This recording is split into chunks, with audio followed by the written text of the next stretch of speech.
চনত যি ছাত্ৰ আন্দোলন তাৰপিছত গণবিক্ষোভ তাৰপিছত চৰকাৰৰ পতন দেশান্তৰিত হ'বলগীয়া হ'ল প্ৰাক্তন প্ৰধানমন্ত্ৰী শ্বেখ হাছিনাই আকৌ যেন তেনেকুৱা ধৰণৰ এটা পৰিস্থিতিৰে পুনৰাবৃত্তি ঘটিছে বাংলাদেশত আকৌ চৌদিশে কেৱল অস্থিৰতাই দেখা দিছে বাংলাদেশত আকৌ হিংসাৰ জুইত দগ্ধ হৈছে বাংলাদেশ আকৌ অগ্নিগৰ্ভা হৈছে বাংলাদেশ নমস্কাৰ প্ৰিয় দৰ্শক মই জয়ন্ত মাধৱ গোস্বামী আপোনাক স্বাগতম জনাইছো নিউজ 18 অসম নৰ্থ ইষ্টৰ ডিজিটেল লাইভলৈ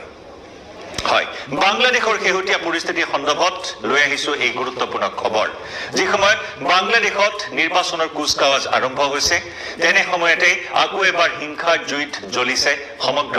বাংলাদেশ আৱামী লীগৰ কৰ্মী সমৰ্থকে উত্তাল কৰি তুলিছে বাংলাদেশত হাজাৰ হাজাৰ প্ৰতিবাদকাৰীৰ জোৰ সমদল আৰু সেই জোৰ সমদলত ৰক্তাক্ত পৰিস্থিতিৰ সূত্ৰপাত ঘটিল যোৱা নিশাৰ প্ৰতিবাদ যোৱা নিশাৰ আন্দোলনত প্ৰায় 14 জনকৈ লোকে